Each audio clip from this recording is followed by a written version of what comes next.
Mike's whistle.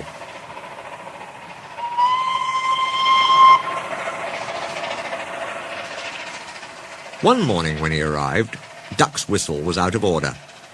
They had worked late the night before, and his driver and fireman had used it to boil eggs for their supper. But something had gone wrong. And next morning, when he wanted to whistle, Duck found he could only make burpling noises. He was upset about it. "Never mind," said his driver. "It must be a bit of that egg which broke. We'll clean it out presently when we got time. Meanwhile, no one will mind." But Mike made rude remarks about it. "Please," mimicked Mike. "It's shocking. If engines can't whistle properly, they shouldn't try." "Then why do you?" asked Bert. "Why do I what?" "Try to whistle, of course." "Shut up. You're jealous." Mike was proud of his shrill whistle. "Mine's better than yours, anyway." "Listen, Mike," said Rex. "If I had a whistle like yours, do you know what I'd do?" He paused impressively. "I'd lose it." "The idea," spluttered Mike. "Whistles are important, let me tell you. Engines without whistles aren't proper engines at all." Mike went redder than ever with fury.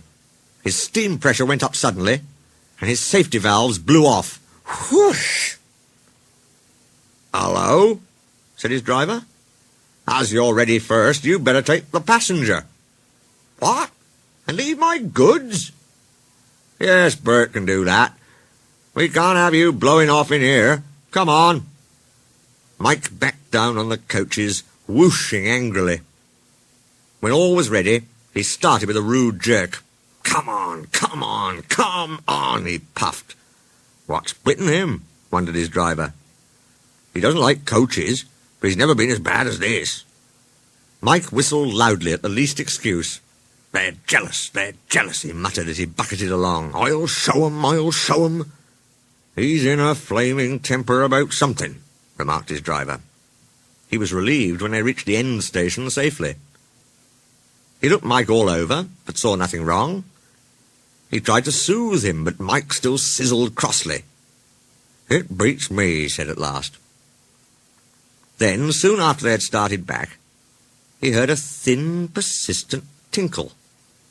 "That's something loose on his boiler," he thought. "I'll tighten it at the next station." But he never got the chance. It was the cow's fault. She stood on the track, busily cropping grass. She took no notice of the train. Mike stopped. He wasn't frightened. He'd met her before. She only made him cross. He came slowly forward, whooshing steam from his cylinders. Shoo, shoo, shoo. The cow just flicked her tail and went on eating. Mike felt exasperated. He tried whistling.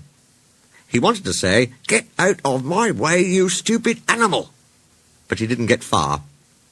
His second peep turned into a tremendous whoosh as his whistle cap shot up like a rocket and landed in a field. Driver and guard started to look for it, but some passengers objected. "We can't waste time with whistles," they said. "We must catch our train." Mike was dismayed. "There are boards saying whistle," he protested. "I mustn't pass those without whistling. That's orders." "Please find it." "Sorry," said the passengers, "we can't wait. We have to whistle for you, that's all." And so it was arranged. Whenever they saw a board, guard, driver and passengers all whistled. They made more noise than Mike ever did, and thought it splendid fun. Mike mourned for his lost whistle.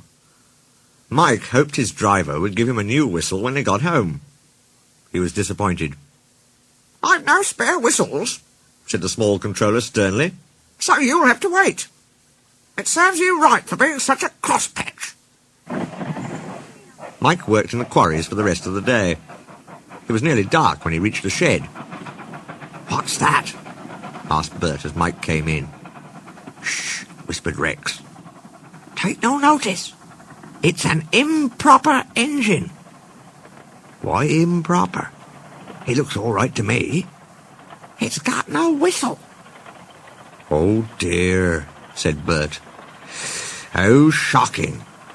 We don't approve of his sort, do we?"